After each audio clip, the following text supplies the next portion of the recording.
రాష్ట్రంలో గత రెండేళ్లుగా ఏదైతే పరిపాలన సాగుతున్నదో ఆ పరిపాలనలోని అరాచక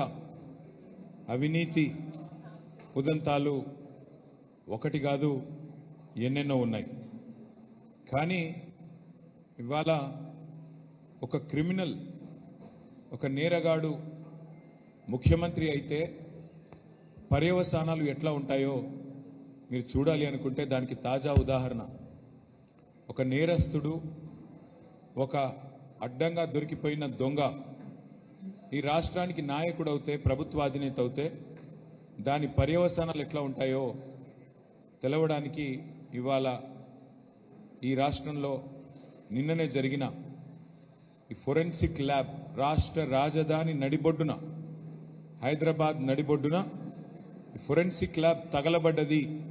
అనేదైతే వదంతి వచ్చిందో, వార్త వచ్చిందో అదే ఒక గొప్ప ఉదాహరణ అని చెప్పాలి.